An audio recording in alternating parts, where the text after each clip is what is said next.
देखेंगे representation of complex numbers और De Moivre's theorem and polar form. Polar form एक तरह से रिप्रेजेंटेशन ऑफ कॉम्प्लेक्स नंबर ही है, ठीक है। तो अपना टॉपिक है रिप्रेजेंटेशन ऑफ कॉम्प्लेक्स नंबर्स। हमने जब कॉम्प्लेक्स नंबर्स का इंट्रोडक्शन देखा था तो मैंने उसका ज्योमेट्रिक रिप्रेजेंटेशन बताया था तुम लोगों को। एक तो होता है geometric representation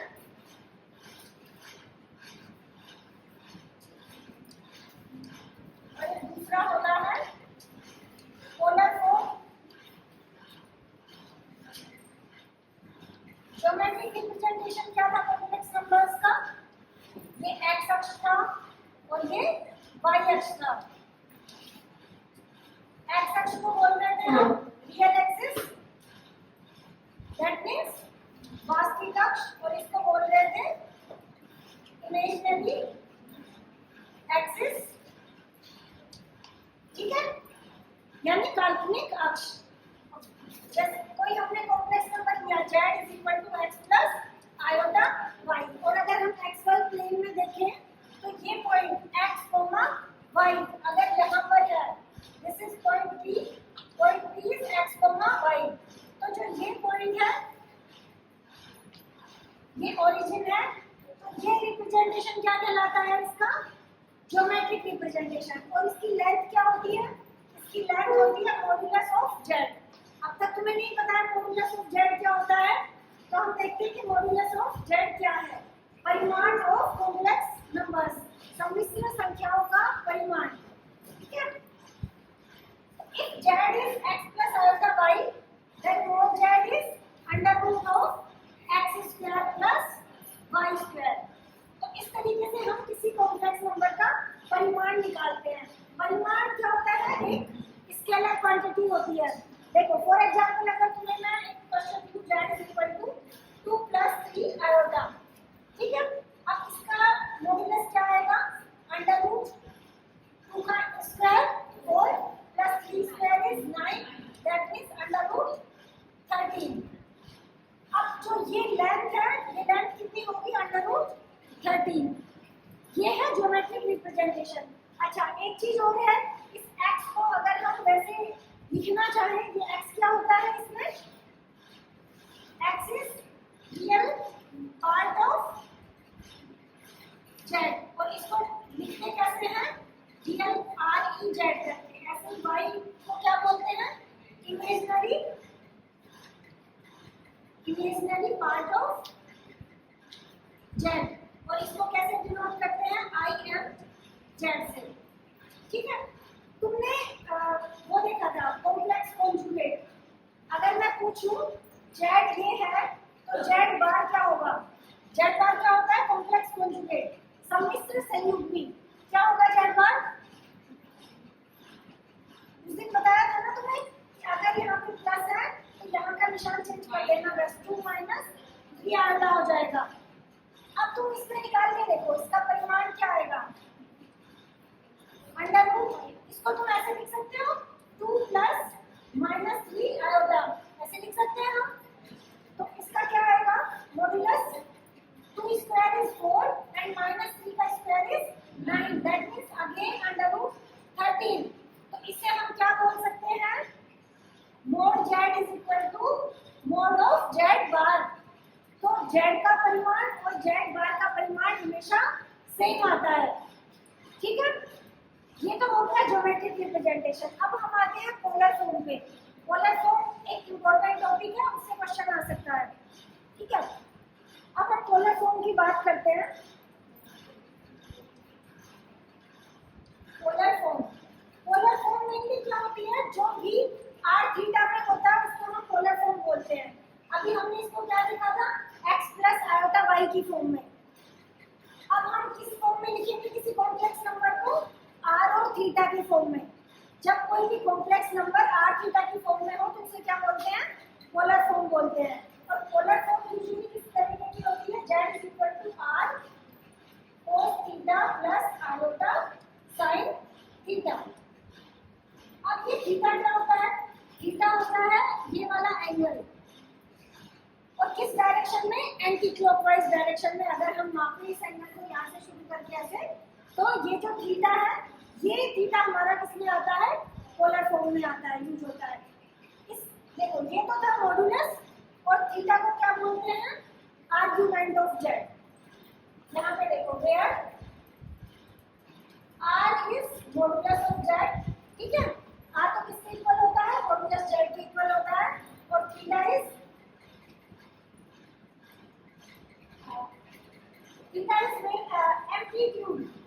amplitude of Z, या फिर बोल सकते हैं उसको principal value of argument of Z. अब इसको देखने से पहले तुम्हें क्या चीज जानना जरूरी है कि ये आर्गुमेंट ऑफ जेड क्या होता है, ठीक है। तो ये जो आर्गुमेंट ऑफ जेड होता है, जिसको कि हिंदी में बोलते हैं कोणांक, ये किसके इक्वल होता है? ये होता है tan inverse y upon x, ठीक है। ये जो थीटा है मेनली, ये क्या होता है? कोणांक होता है, और इसकी जो प्रिंसिपल वैल्यू है, प्रिंसिपल वैल्यू क्या होती है?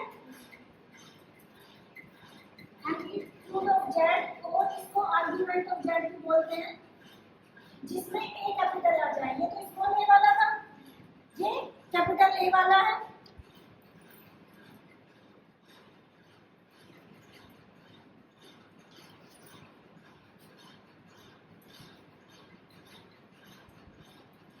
थीटा की वो वैल्यूज जो माइनस पाई से बड़ी हो लेकिन पाई से छोटी या उसके बराबर हो, उस वैल्यू को क्या बोलते हैं? एम्पलीट्यूड या principal value of argument of Z. Normal argument of Z को small A R G of Z से डिनोट करते हैं, प्रिंसिपल वैल्यू को capital A R G of Z से डिनोट करते हैं। इसका दूसरा नाम ये एम्पलीट्यूड भी लेके रखते हैं इसका। बाकी सबसे ज्यादा आपको टेक्स्ट बुक में, किसी और बुक्स में देखोगे तो आपको ये मिलेगा, ठीक है, कैपिटल आर्गुमेंट ऑफ जेड।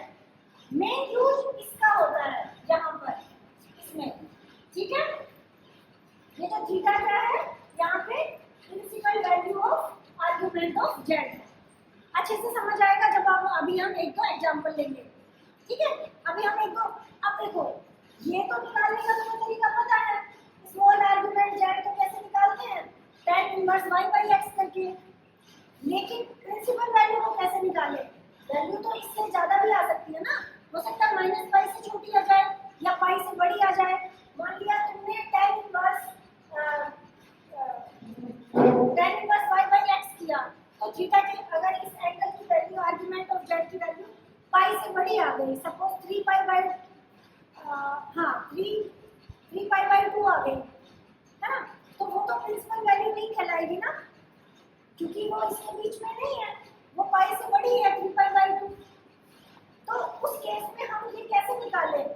खाली tan inverse y by x करके तो नहीं निकाल सकते आर्गुमेंट ऑफ प्रिंसिपल वैल्यू और आर्गुमेंट ऑफ जेड की वैल्यू। तो उसके लिए एक रूल है, वो रूल फॉलो करते हैं। वो रूल क्या है? देखो वो रूल है कि हम सबसे पहले क्या करेंगे कि अल्फा की वैल्यू निकालेंगे। Alpha is tan inverse modulus of y by x। Modulus का मतलब यहाँ पे है कि हमें सिर्फ पॉजिटिव वैल्यू y की लेनी है और पॉजिटिव वैल्यू ही x की लेनी है। उसके बाद हम देखेंगे कि हमारा जो पॉइंट, जो नंबर z है, वो कौन से क्वाड्रेंट में आता है। अगर z फर्स्ट क्वाड्रेंट में आता है तो हम थीटा की वैल्यू को अल्फा ही ले लेंगे, और अगर z हमारा इस क्वाड्रेंट में है, ज्योमेट्रिक रिप्रेजेंटेशन से चेक कर सकते हैं ना, x, y, xy प्लेन में कहाँ पे आ रहा है। अगर तुम्हारे पास number x plus iota y दे रखा है, तो तुम x, y 2D में तो चेक कर सकते हो ना, x यहाँ पे, y यहाँ पे, तो ये पॉइंट यहाँ पे होगा, तो उसको चेक करो। फर्स्ट क्वाड्रेंट में है तो थीटा को अल्फा ही ले लोगे, सेकंड क्वाड्रेंट में है तो थीटा को क्या लोगे? पाई माइनस अल्फा लोगे, थर्ड क्वाड्रेंट में है तो थीटा को क्या लोगे? Minus of pi minus alpha, और अगर यहाँ इसमें फोर्थ क्वाड्रेंट में है तो माइनस अल्फा लोगे। ये उसका तरीका है। चीजें निकालनी आ गई। आर क्या है? सिंपल मॉड्यूलस ऑफ जेड है, निकाल सकते हो आराम से। थीटा क्या है? Principal value of argument of Z है, उसके लिए पहले अल्फा निकालोगे और फिर इसकी हेल्प से थीटा निकालोगे। वैल्यू को पुट कर दो वहां पे, Z is equal to R cos theta plus iota sine theta में, तो तुम्हें क्या मिल जाएगा? Polar form of complex number. Example लेते हैं, इसके 2-3 एग्जांपल करते हैं तो ज्यादा क्लियर होगा। Z is equal to 1 plus iota under root 3 और दूसरा है Z is equal to -2 plus 2 iota under root. इन दो क्वेश्चंस को करके देखते हैं पोलर फॉर्म में कन्वर्ट। फर्स्ट है, अच्छा यहाँ से आप क्लियरली तुम क्या बता सकते हो? x is 1 right, y is under root 3। अब x और y की वैल्यू तो मिल गई तुम्हें। अब मॉड्यूलस ऑफ z निकाल सकते हो। r is equal to modulus of z is under root of x square plus y square. 1 का स्क्वायर इज 1, अंडर रूट 3 का स्क्वायर इज 3 राइट। तो ये क्या हो जाएगा? Under root 4 that means 2। तो तुम्हें r की वैल्यू मिल गई 2। यहाँ पे प्लस माइनस नहीं लगाएंगे क्योंकि r एक डिस्टेंस हमने देखा था ना, r एक परिमाण है, परिमाण पॉजिटिव होता है। वैसे भी इसके अंदर ठीक है, ये एक डिस्टेंस ली थी ना हमने रिप्रेजेंटेशन में, ठीक है। r हो गया 2 और अब हम निकालेंगे क्या? अल्फा की value. Alpha is tan inverse mod of y by x, ठीक है। तो ये क्या आएगा? tan इनवर्स, मोड हटा के हम ब्रैकेट लगा देंगे, क्या है? y इज अंडर रूट 3 और x इज 1। अब बताओ tan अंडर रूट 3 वैल्यू कहाँ पे देता है? 60 डिग्री पे, 60 डिग्री पे देता है ना अंडर रूट 3। तो यहाँ पे अल्फा की वैल्यू क्या आ जाएगी? 60 डिग्री, ठीक है। और अगर उसको रेडियन में लिखना चाहे तो क्या हो जाएगी? π/3। तो अल्फा तुम्हें मिल गया π/3। अब इस पॉइंट को देखो, ये कौन से क्वाड्रेंट में आएगा बताओ? अगर कॉम्प्लेक्स नंबर में देखिए ये कौन से क्वाड्रेंट में आएगा? ये वाला पॉइंट 1, कौन से में आएगा? फर्स्ट में आएगा ना। इधर 1 देखोगे, इधर √3 देखोगे, यहाँ नहीं आएगा ये पॉइंट, राइट है ना। ये 1 हो गया, ये √3, कुछ इस तरह से। तो तुम क्या लिख सकते हो? Since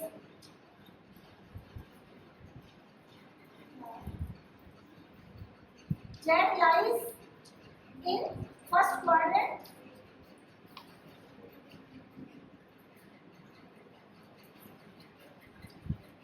hence argument of z is equal to theta is equal to क्या हो जाएगा? थीटा अल्फा के बराबर ही आ जाएगा। अल्फा क्या था? π/3, तो ये भी क्या आ गया? π/3। अब लिख सकते हो polar form of z। Polar form of z is r क्या है यहाँ पे? 2 cos थीटा क्या है? π/3 प्लस आयोटा साइन π/3। ये polar r is 2, okay, r is 2। ये आ गई पोलर फॉर्म। तो z को ये भी लिख सकते हैं 1 प्लस आयोटा अंडर रूट 3 भी, और z को ये भी लिख सकते हैं 2 into cos π/3 plus iota sine π/3। तो कॉम्प्लेक्स नंबर्स की ये दो फॉर्म होती है। इस तरीके से भी लिखा जा सकता है और इस तरीके से भी लिखा जा सकता है। क्लियर है? अब सेकंड एग्जांपल देखते हैं, ये वाला, ठीक है। अब इसमें मुझे बताओ x की वैल्यू क्या है? -2 और y की वैल्यू क्या है? बताओ क्या है? आयोटा को हटा के बाकी जो होगा वो y की वैल्यू है, ठीक है। इमेजिनरी पार्ट में इसमें आयोटा को हटा दो, बाकी क्या बचा? 2√3, ठीक है। अब यहाँ पे r निकाल सकते हो। r is modulus of z, क्या होगा? अंडर रूट -2 का स्क्वायर, -2 का स्क्वायर इज प्लस के 4, तो ये हो गया 4 प्लस इसका स्क्वायर कितना होगा? कितना होगा? 4 इंटू 3 12 होगा। ये क्लियर है? देखो स्क्वायर का मतलब क्या होता है? 2 अंडर रूट 3 का स्क्वायर का मतलब क्या होगा? 2 अंडर रूट 3 इंटू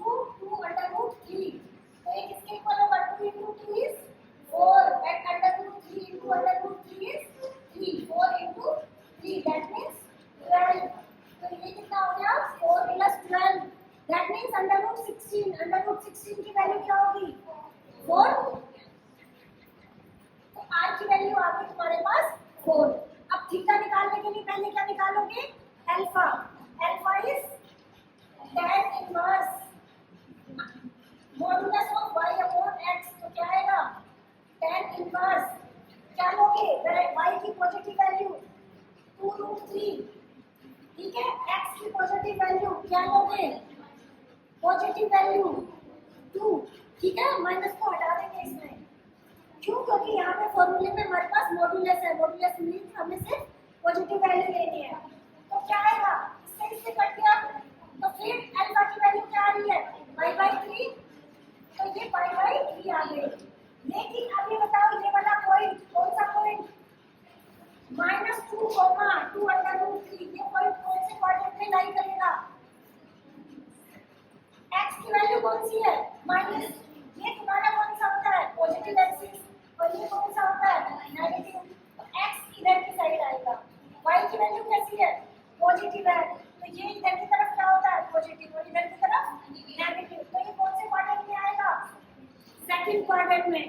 तो यहाँ पे लिख सकते हो since z lies in the second quadrant, quadrant means चतुर्थांश, ठीक है। Hence, तो क्या लिख सकते हो तुम थीटा क्या होगा तुम्हारा, यहाँ पे थीटा क्या होगा पाई माइनस अल्फा। पाई माइनस अल्फा क्या है पाई/3। तो कितना आ जाएगा ये 2 पाई/3। अब इससे पोलर फॉर्म लिख सकते हो, तुम्हारे पास r भी है और थीटा भी है। तो तुम्हारे पास पोलर फॉर्म क्या है z = r is 4, ठीक है। cos 2 पाई/3 प्लस आयोटा sin 2 पाई/3। ये तुम्हारा आंसर हो गया। इस तरीके से बाकी क्वेश्चंस कर सकते हो। एक क्वेश्चन तुम्हें दूं करने को, ये करो क्वेश्चन -√3 माइनस आयोटा, इसको पोलर फॉर्म में लिखो। राइट इन पोलर फॉर्म लिखो। ये क्वेश्चन करो, ये क्वेश्चन था हमारा √3 माइनस आयोटा, इसको पोलर फॉर्म में लिखना था। तो क्या करेंगे सबसे पहले z निकालेंगे मोड z, ठीक है। मोड z क्या होगा √x² + y² होता है। तो यहाँ पे x की वैल्यू क्या है -√3 इसका स्क्वायर प्लस, अब प्लीज ज्यादा इंटेलिजेंट हो ना बताओ मुझे, ठीक है। y की वैल्यू y² क्या होगा -1²। This is equal to minus का वर्ग करेंगे प्लस हो जाएगा, √3 का करेंगे तो 3 हो जाएगा, प्लस -1 का वर्ग करोगे तो प्लस का 1 हो जाएगा। तो ये हो गया √4 और ये इसकी वैल्यू आ जाएगी 2। ये किसके बराबर है r की इक्वल है। अब हम निकालेंगे सबसे पहले अल्फा की value, that means argument of z, small argument of z, that is tan inverse modulus of y/x, जो किसके इक्वल होगी माइनस tan इनवर्स। अब यहाँ पे ऑलरेडी y की पॉजिटिव वैल्यू लिख दोगे तो यहाँ पे मोड लगाने की जरूरत नहीं है। y की पॉजिटिव वैल्यू यहाँ से क्लियरली दिख रहा है x =−√3 है और y =−1 है। तो y की वैल्यू इज 1 प्लस का 1 एंड x की वैल्यू इज प्लस का √3। ये y और x की वैल्यू नहीं है, मोड y की वैल्यू है, मोड x की वैल्यू है। माइनस हटा के जो पॉजिटिव वैल्यू आएगी वो है। ये किसके इक्वल होता है 1/√3 वैल्यू देता है tan इनवर्स कहाँ पे पाई/6 पे। तो ये हो जाएगा पाई/6 और ये भी माइनस है ये भी माइनस है। तो अगर हम xy प्लेन में देखेंगे तो ये पॉइंट जो है -√3 और -1 ये कौन से में आएगा, इधर पॉजिटिव वैल्यूज इधर पॉजिटिव वैल्यूज इधर नेगेटिव। तो ये कौन से क्वाड्रेंट में आएगा इधर थर्ड क्वाड्रेंट में। तो लिख सकते हो since z lies into third quadrant,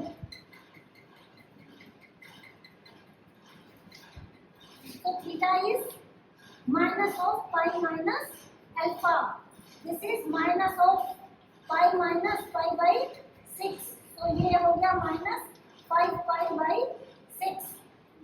तो पोलर फॉर्म ऑफ जेड क्या आगे, जेड इज इक्वल टू क्या होता है R cos theta plus iota sine theta, this is equal to 2 cos minus 5 pi by 6 plus iota sine minus 5 pi by 6।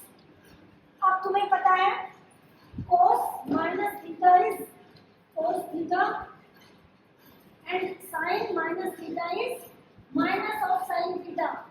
ये property लगा देंगे, ये प्रॉपर्टी लगा देने से तुम्हें क्या मिलेगा 2 कोस 5 pi by 6 minus iota sine 5 pi by 6, ये आंसर हो जाएगा। अब हम देखेंगे next topic D Moivre's theorem. D Moivre's theorem के लिए हमें इस पोलर फॉर्म की जरूरत थी, ठीक है, इसीलिए हमने पहले पोलर फॉर्म पढ़ा है और अब हम पढ़ेंगे डी मोइवर्स थ्योरम।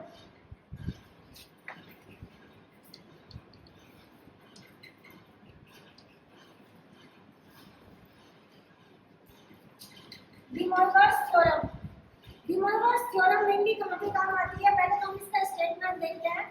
इसका स्टेटमेंट होता है if z is equal to r cos theta plus iota sin theta, then z raised to power n is r to the power n cos n theta plus iota sin n theta, ठीक है।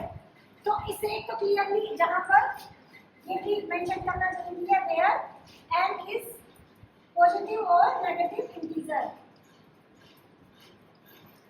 Positive और negative integer. तो यहाँ पे clearly हमें समझ आ रहा है डी मोइवर थ्योरम कि कहाँ पे यूज होती है, किसी भी कॉम्प्लेक्स नंबर की पावर निकालने में। तो पावर निकालना कैसे आसान हो गया, देखो आप अगर इसकी पावर 2 करोगे तो तुम a plus B whole square का फॉर्मूला लगाओगे, पावर 3 करोगे प्लस बी होल क्यूब का लगाओगे, लेकिन यहाँ पे उस सब की जरूरत नहीं है। यहाँ पे हमारे पास डी मोइवर थ्योरम है, तो कोई भी जो कॉम्प्लेक्स नंबर है उसको हम पहले पोलर फॉर्म में कन्वर्ट करेंगे और फिर उसकी पावर कर देंगे। तो पावर का हमारे पास ये डायरेक्ट फॉर्मूला है, z to the power n is r to the power n cos n theta plus iota sin n theta। तो डी मोइवर थ्योरम कितनी इंपॉर्टेंट है। अब यहाँ पे तो हमने लिखा है सिर्फ n इज पॉजिटिव और नेगेटिव इंटीजर, बट n क्या है, रेशनल भी हो सकता है। रेशनल मतलब rational number means p by q की फॉर्म का, ठीक है। अब इस टाइप की फॉर्म का यूज कहाँ पे होता है, देखो अगर z ये है तो z की पावर अगर तुम्हें p by q निकालनी है तो वो भी ऐसे मिल जाएगी cos p by q theta plus iota sin p by q theta. लेकिन रेशनल पावर ने एक स्पेसिफिक फॉर्म बाहर निकाल दिया। अगर z की पावर तुम्हें 1 by n निकालनी हो, 1 by n क्या होती है, जैसे तुम स्क्वायर रूट लिखते हो, स्क्वायर रूट क्या होता है 2 की पावर 1 by 2, क्यूब रूट लिखते हो वो क्या होता है 2 की पावर 1 by 3, ऐसे ही फोर्थ रूट, ऐसे ही कुछ भी, ठीक है, पावर 1 by n। तो उनको मेनली क्या बोलते हैं nth रूट ऑफ z, इसको क्या बोलते हैं nth रूट ऑफ z। तो डी मोइवर थ्योरम क्या कहती है, अगर z ये है पोलर फॉर्म में तो z to the power n निकाल सकते हो, अगर z पॉजिटिव या नेगेटिव इंटीजर है तो भी, और z रेशनल नंबर है तो भी। तो पॉजिटिव नेगेटिव इंटीजर का यूज करेंगे मेनली z की पॉजिटिव और नेगेटिव पावर्स निकालने में, और इसका रेशनल नंबर होने का यूज करेंगे कहाँ पे, इसका nth रूट निकालने में, ठीक है। एक क्वेश्चन है z is equal to 1 plus iota, ठीक है। If z is equal to 1 plus iota then find z to the power 12, z to the power 12 निकालना है तुम्हें, z की पावर 12। डी मोइवर थ्योरम में हमने क्या देखा, अगर ये इस टाइप की फॉर्म में है तो हम नहीं सॉल्व कर सकते, हमें किस फॉर्म में चाहिए, पोलर फॉर्म में चाहिए z। तो सबसे पहले क्या करेंगे, z को पोलर फॉर्म में कन्वर्ट करेंगे। तो 2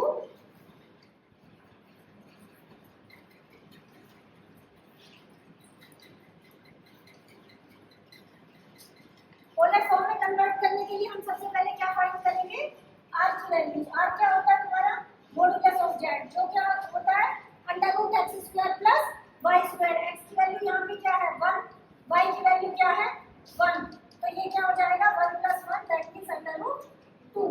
तो आर की वैल्यू आ गई। अब तुम्हें थीटा की वैल्यू निकालनी है। थीटा की वैल्यू क्या होती है, उसके लिए पहले अल्फा निकालोगे। Alpha is tan inverse mod of y upon x, जो किसके इक्वल होगा tan इनवर्स। mod की जरूरत यहाँ का है नहीं, दोनों प्लस में है, 1/1 tan इनवर्स 1 क्या होता है 45 डिग्री। 45 डिग्री को तुम क्या लिख सकते हो π/4। अब तुम ये देखो कि ये जो पॉइंट z है वो कौन से क्वाड्रेंट में लाइट करता है, पॉजिटिव x एक्सिस और positive y axis, that means first quadrant. Since z lies into first quadrant, तो यहाँ पे क्या हो जाएगा theta is equal to alpha, और जो किसके इक्वल है π/4 के इक्वल है। तो पोलर फॉर्म में z तुम्हारे पास क्या आ जाएगा, पोलर फॉर्म ऑफ z क्या आएगी, z इज इक्वल टू, पहले तो फॉर्मूला लिख दो, r cos theta plus iota sine theta होता है, ठीक है। r is under root 2, theta is π/4, so cos π/4 plus iota sine π/4।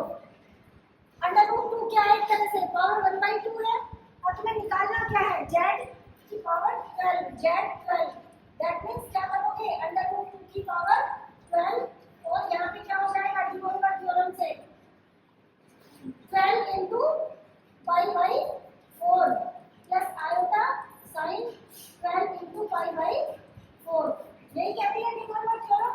अभी हमने स्टेटमेंट लिखा था कि जो पावर होती है वो r की तो पावर में आ जाती है, और यहाँ पे थीटा के मल्टीप्लाई हो जाती है, तो ये क्या आ जाएगा, ये पावर 1/2 है, ठीक है। 2 की पावर 1/2 into 12 क्या हो जाएगा 2 की पावर 6, ठीक है, 2 की पावर 6, और ये क्या हो जाएगा 3 cos 3 प्लस आयोटा साइन 3।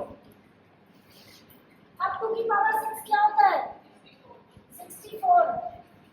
अच्छा अब ये और बताओ, ये चीज पता है, ये तुम्हें उसके रूल लगाने पड़ेंगे थोड़े से।